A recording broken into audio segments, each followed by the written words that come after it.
بسم اللہ الرحمن الرحیم۔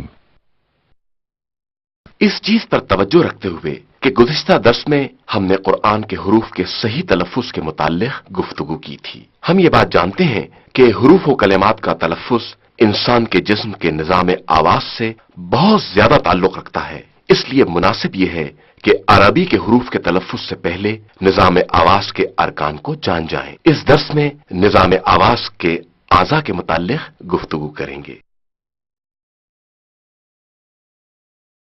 پھیپڑے، لنگس، یہ دراصل دو حصوں پر مشتمل ہوتا ہے اور اس کی بناوٹ اسفنج کی طرح ہوتی ہے اور یہ سینے کے اندر ہوتے ہیں۔ یہ در حقیقت تنفس یا سانس لینے کا کام انجام دیتا ہے، لیکن یہ ہوا کا ایک ذخیرہ ہے، وہی ہوا جو آواز کے لیے اصلی ترین ضرورت ہے۔ سانس لینے کے عمل کے دوران ہوا پھیپڑوں کے اندر جاتی ہے اور سانس خارج کرتے وقت ہوا خارج ہوتی ہے۔ اس پورے عمل کو تنفس کہا جاتا ہے۔ ہوا کے خارج ہوتے وقت حروف کی ادائیگی عمل میں آتی ہے، لہذا یہ بات کہنا درست ہوگا کہ آواز کا اصلی ترین عنصر ہوا ہے، جو نظام آواز سے گزرتے وقت یا نرخرے سے گزرتے وقت آواز کی لہروں کو ایجاد کرتی ہے، جو آواز کے پیدا کرنے کا باعث بنتی ہے۔ حلقوم یا نرخرا، آواز کے پیدا کرنے میں پیچیدہ ترین عضو نرخرا ہے۔ نرخرے کے اندر آواز کے تار موجود ہیں۔ آواز کی لہروں کے ذریعے نرخرے میں آواز کو پیدا کرنا۔ آواز کے تار در حقیقت دو عضلاتی پردے ہیں۔ یہ بہت نازک اور باریک ہیں، مگر کشادہ اور افقی صورت میں نرخرے کے اندر موجود ہیں۔ اس تصویر میں نرخرے اور اس میں موجود آواز کے تاروں کا اچھی طرح مشاہدہ کریں۔ آواز کے تار کا کام یہ ہے کہ بہت سے الفاظ کے تلفظ کے وقت مستقل کھلتے اور بند ہوتے رہتے ہیں، یا دوسری صورت میں جب ہوا پھیپڑوں سے خارج ہوتی ہے تو حنجرے سے گزرتے وقت آواز کے تاروں کو حالت ارتعاش میں لاتی ہے، جس کی وجہ سے آواز پیدا ہوتی ہے۔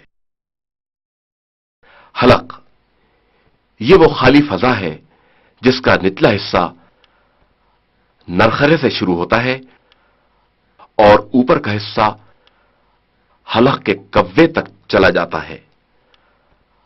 حلق بہت سے حروف کے تلفظ کا سبب ہے۔ زبان، یہ گوشت کا ایک نرم عضو ہے جس میں انعطاف اور حرکت کی بہت زیادہ صلاحیت ہوتی ہے۔ زبان گفتگو کرنے اور مختلف حروف کے تلفظ میں بہت زیادہ اہمیت کی حامل ہے، اور بعض حروف کے تلفظ میں زبان بہت زیادہ تعلق رکھتی ہے۔ بالفقر يا ذا الغنى وأنت الذي لم تزل محسنا الله الله الله الله الله الله لا إله إلا الله۔ تصویر جو زبان اور اس کے مختلف حصوں کے متعلق موجود ہے، اس پر توجہ کریں۔ زبان کا کونا، جسے عربی میں طرف اللسان کہتے ہیں، زبان کا یہ حصہ مختلف قسم کی حرکاتوں کے ذریعے بعض حروف کے تلفظ کا باعث ہوتا ہے۔ زبان کا درمیانی حصہ یا وسط اللسان، زبان کا آخری حصہ اقصى اللسان کہا جاتا ہے۔ زبان کے دو طرف ہوتے ہیں، ایک دائیں طرف سیدھی طرف اور دوسری بائیں طرف الٹی طرف۔ لب یعنی ہونٹ، ہونٹ حروف کے تلفظ میں بہت اہم کردار ادا کرتے ہیں۔ ہونٹوں کی مختلف حرکات کے ذریعے بعض الفاظ ادا ہوتے ہیں، اور اس کے علاوہ آواز کو منظم اور تبدیل کرنے میں بھی ہونٹوں کا بڑا کردار ہے۔ خیشوم، ناک کے اوپر بانس کی نالی کو خیشوم کہتے ہیں۔ خیشوم کا ایک حصہ ناک کے سوراخ سے شروع ہوتا ہے اور اس کا دوسرا حصہ حلق سے ملتا ہے۔ ہوا خیشوم سے گزرتی ہے اور ہوا کا اس سے گزرنا بعض حروف کو پیدا کرتا ہے، جیسے میم کی آواز خیشوم سے سنی جاتی ہے۔ دانت، بعض حروف کا تلفظ دانتوں سے وابستہ ہے، لہذا مناسب ہے کہ ان دانتوں کے نام اور ان کی جگہوں کے متعلق کچھ گفتگو کر لیں۔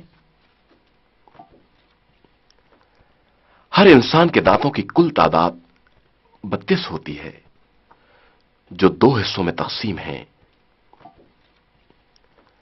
ایک اوپر کا جبڑا اور دوسرا نیچے کا جبڑا۔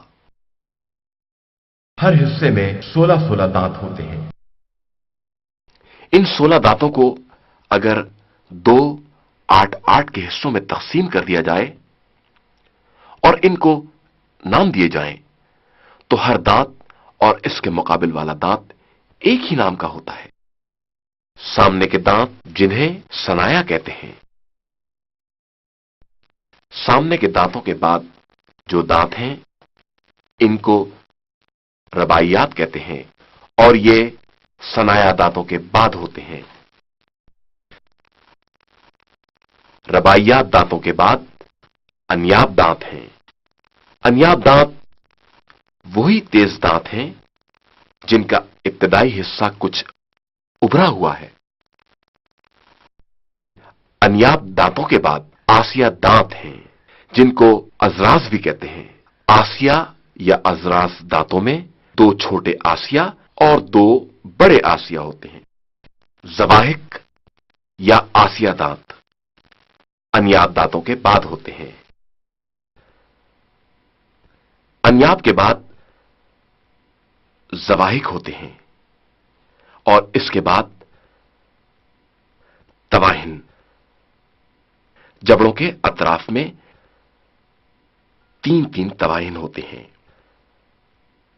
ان کی کل تعداد 12 ہوتی ہے۔ آخری دانت جس کو عقل دانت یا نواجس کہتے ہیں، جو تمام دانتوں سے دیر میں نکلتا ہے۔